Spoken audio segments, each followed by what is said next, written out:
Hi, Tony Bear at LAX. This video is about a college student that was at the stadium in France when a bomb went off. His father, his mother, his sister, his grandmother came to meet him at LAX. It's a heartwarming story. Here's the video.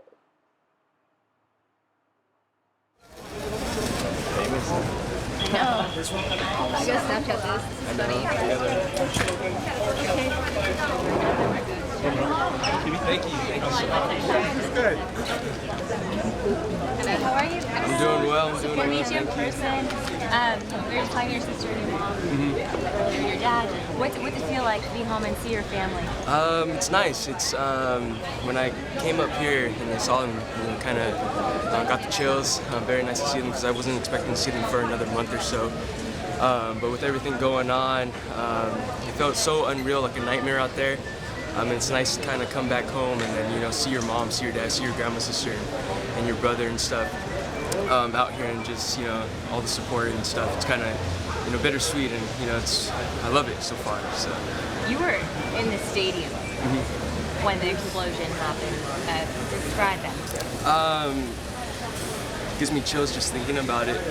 So we were at Stade de France, and it just we were having a great time. I was having the best time of my life so far in Paris at the time, and all we hear is a big kaboom.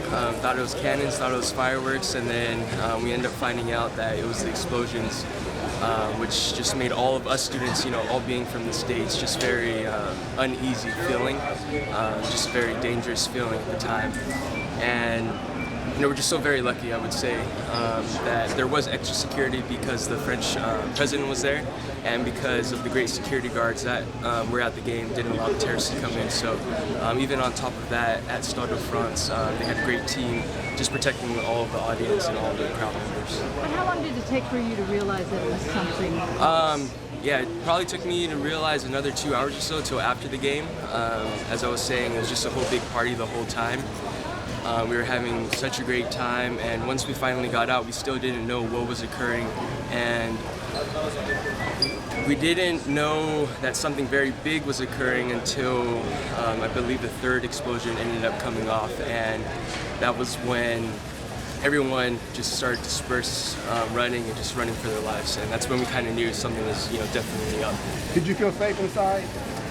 Safe inside? Ooh, I wouldn't say I did, especially walking back to the metro. I didn't know if it was shootings, I didn't know if it was bombings.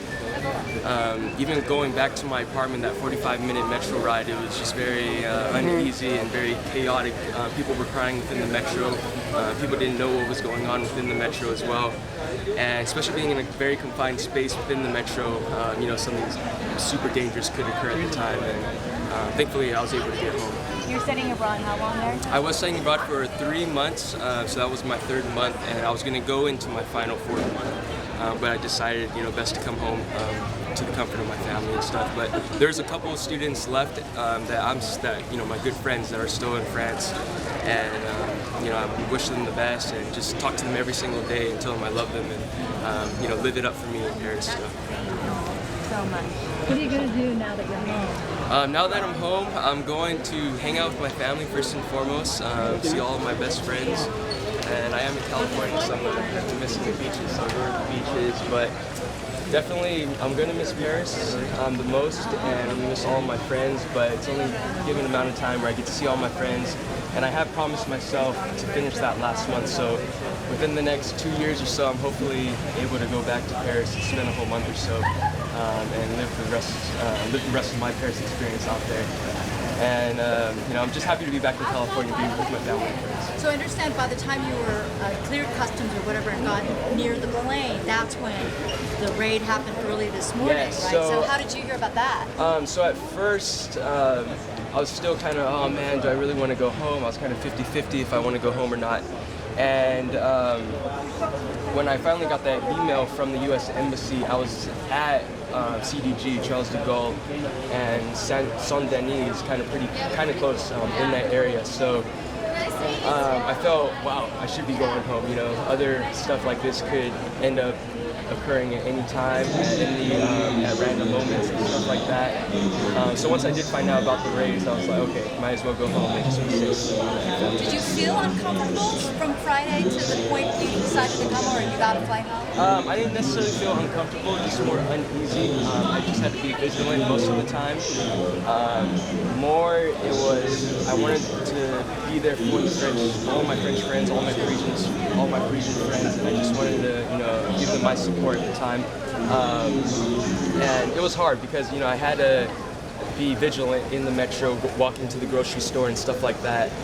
But the main thing was just being there for all of my Parisian friends and all of my, professors and stuff. Because I do have friends and I do have professors, and my ISA directors, my program directors, they had friends that actually died during all of the mass shootings and stuff. So that's when I kind of felt, okay, I'm very, very lucky.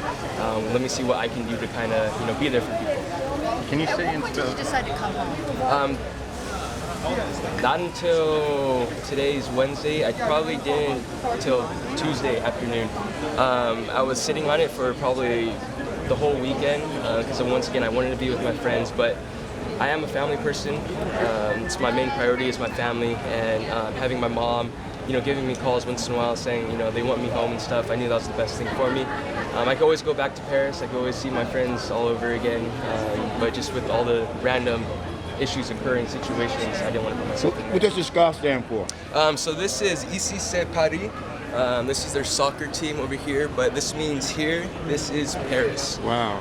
And I'm gonna wear it for as long as I can, just to support all the Parisians, because they gotta stick strong, and I'm still in the States, but I'm gonna call them all the time and make sure that they're okay and stuff. So We're glad you're safe. thank you so much. Thank you so much. Can you tell your first and last name? Yes, my first name is Mondesi, Mondesi, Bruno, Bruno.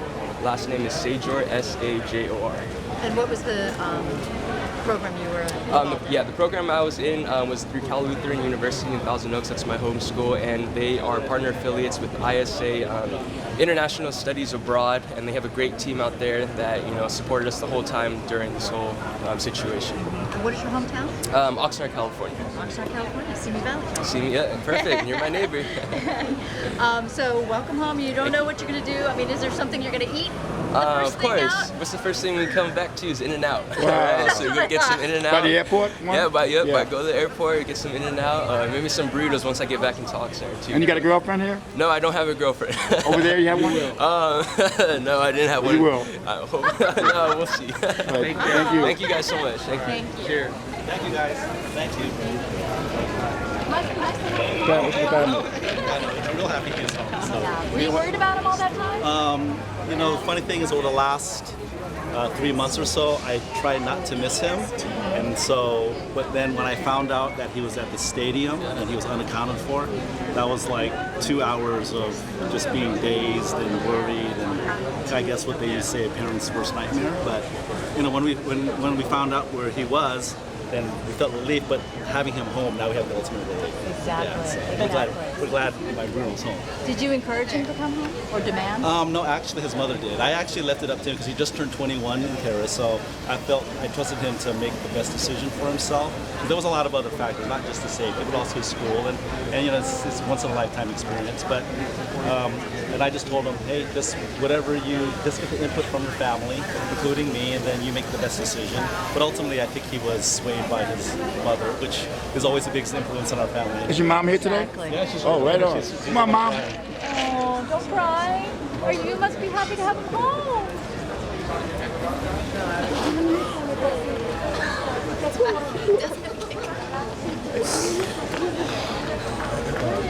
You happy? So scared. Tears of joy. What did you tell him to get him home? She didn't necessarily.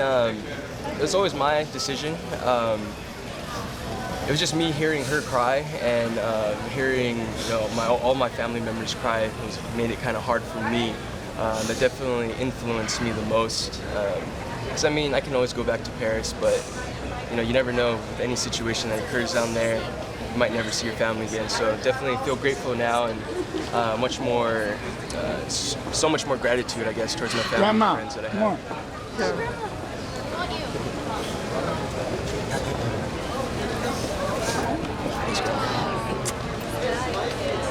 Sister.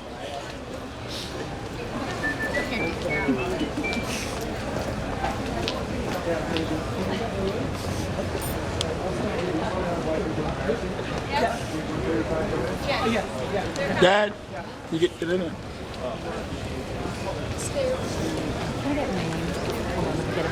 Okay. Wait, can I say one more thing? Yeah. And then for everyone in Southern California, even worldwide, thank you so much for all of your support, even just for me, but for everyone from Cal Lutheran, from Southern California, and everyone from just the states that we're studying abroad with me. We just felt all the love and all the support, and definitely all the Parisians and all the French people do, feel all the support and love that we are getting from the states and from all around the world. So thank you guys. Thank you very Do much. you go by Bruno or Mama? I'll go back. Bruno. Can you introduce your family for me? And spell names? This is my dad, Sonny Sajor, Sonny, Sajor. This is Phoebe, Phoebe, Milan, Mylinh, and this is my lovely grandma, Estelita, Estella. So Estelita. There you go. Same last name? Same last name, yeah. And how is it pronounced again? Sajor? Sajor, yeah. Sajor. Okay, very Thank good. you, man. Sajor. Welcome home. Thank you so much for that. Be safe. Thank you, Grandma. Appreciate it. Thank you, Dad. Thank you. Thank you, Happy Mom. Thanksgiving. Thank you, sister. Bye bye.